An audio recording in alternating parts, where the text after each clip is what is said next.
আসসালামু আলাইকুম। আওয়ামী লীগের প্রতিষ্ঠাবার্ষিকী উপলক্ষে রাজনীতির মাঠের যে খেলা, সেই খেলাতে আসলে কে জিতল? সন্ত্রাসী কর্মকাণ্ড আসলে কে সৃষ্টি করল?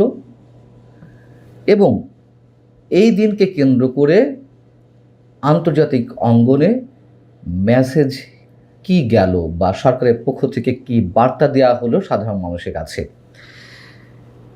এই ভিডিও যখন রেকর্ড করছি তখন পর্যন্ত আওয়ামী লীগের তেমন কোনো বড় মিছিল বা কর্মসূচি খবর পাওয়া যায়নি। হয়তো কোথাও কোথাও ঝটিকা মিছিল হয়েছে। তবে আওয়ামী লীগ যদি বড় ধরনের কোনো কর্মসূচি পালন না করেও থাকে, কথা অবশ্যই এখন স্বীকার করবেন যে আওয়ামী লীগের কর্মসূচিটি অবশ্যই সফল করে দিয়েছে সরকার নিজেই। রাজপথে তারা নামতে চাচ্ছিল কেন? আওয়ামী লীগের যে প্রতিষ্ঠাবার্ষিকী সেটাকে কেন্দ্র করে অস্তিত্বের জানান দেওয়ার চেষ্টা করছিল আওয়ামী লীগ। মাঝে মধ্যে যেভাবে ঝটিকা মিছিল বা মাঝে মধ্যে কয়েকটি বড়সড় ধরনের মিছিল অনুষ্ঠিত হচ্ছে, তার ধারাবাহিকতায় দলের প্রতিষ্ঠাবার্ষিকী উপলক্ষে তারা রাজপথে নেমে জানানটা দিতে যাচ্ছিল তাদের অস্তিত্বের। এবং সেই বার্তাটি বরং সরকারি আওয়ামী লীগের হয়ে সারা দেশবাসীর কাছে দিয়ে দিল।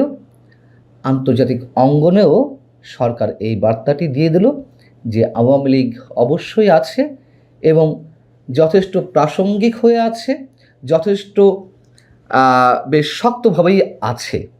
নইলে কেন সেনাবাহিনী মোতায়েন করতে হলো দেশের ছয়টি জেলাতে? কারণ হচ্ছে আওয়ামী লীগের ভয়ে সরকার শঙ্কিত, আতঙ্কিত। আওয়ামী লীগ শব্দটাও এখন সরকারের কাছে আতঙ্কের, এতটাই আতঙ্কের যে সেগুলোকে মোকাবেলা করতে সেনাবাহিনী পর্যন্ত নামাতে হলো।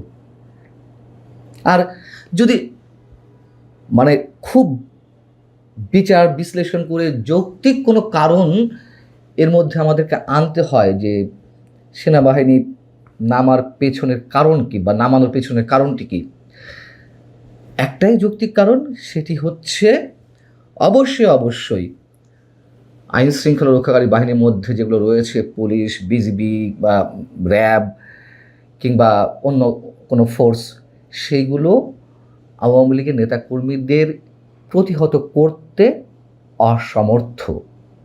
এবং পুলিশ বা আইন শৃঙ্খলা রক্ষাকারী বাহিনী এখনও তাদের মনোবল ফিরে পায়নি। কিন্তু এর মধ্য দিয়ে যে কাজটি ঘটছে, যে পুলিশের মনোবল না ফেরাতে পারলেও মনোবল উপরন্তু ভেঙে দেওয়া হচ্ছে সেনা সদস্যদের।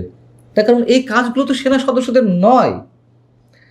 তাদেরকে তুলে নেওয়া হলো 15 জন, সারা দেশ থেকে প্রত্যাহার করা হলো দীর্ঘ প্রায় 2 বছর পরে। আবারও দেশের অংশবিশেষে তাদের সদস্যদের নামানো হলো। এতে করে কি হচ্ছে? সেনাবাহিনীর সদস্যদের মনে কি ধারণা জন্ম হচ্ছে? তারা এখন এই কাজগুলোর জন্যই বোধহয় বসে আছে। আর আন্তর্জাতিক গণমাধ্যমেও কিন্তু আওয়ামী লীগের প্রতিষ্ঠাবার্ষিকী উপলক্ষে যে সেনা মোতায়েন করা হয়েছে দেশের কোথাও কোথাও, সেটিও বেশ গুরুত্বের সঙ্গে উঠে এসেছে। ভারতীয় বার্তা সংস্থা ANI থেকে শুরু করে আন্তর্জাতিক বার্তা সংস্থা রয়টার্স পর্যন্ত এই খবরটি দিয়েছে। তাহলে কি মেসেজটি গেল বহির্বিশ্বে? যে সরকার এখন যে কোনো কিছুর জন্য সেনাবাহিনীর উপরে নির্ভর করছে। আওয়ামী লীগের মতন একটি রাজনৈতিক দলের কর্মসূচি, দলীয় পতাকা উত্তোলন, এর সাথে আর কি কর্মসূচি ছিল তাদের ঘোষিত? নিশ্চয় তেমন কিছু নয়, হয়তো মিছিল।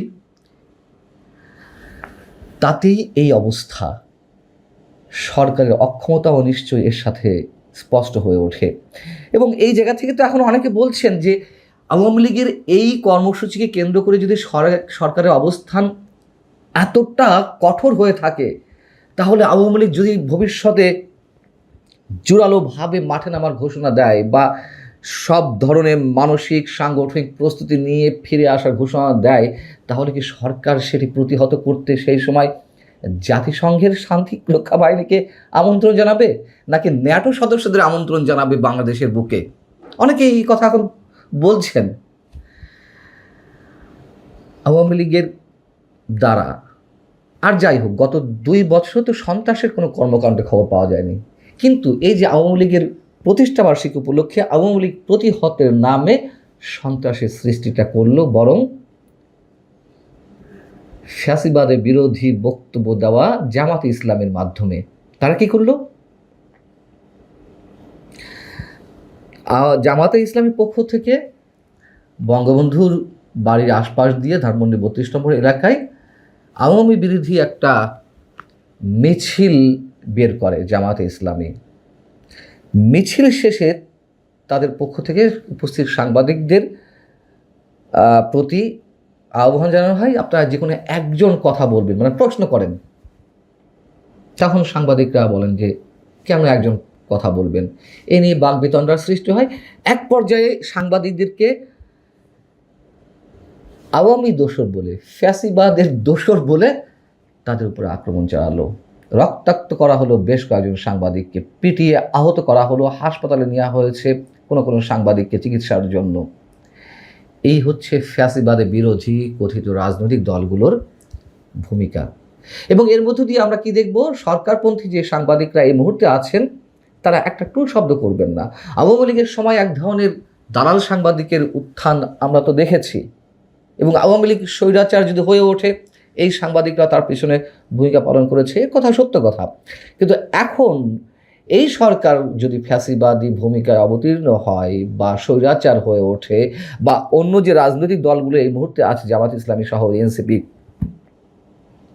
তাদের দালালিটা করছে কারা?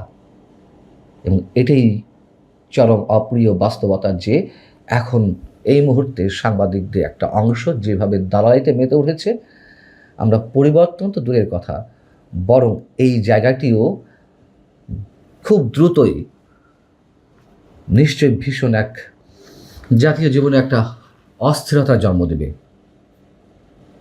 ভালো থাকুন সবাই।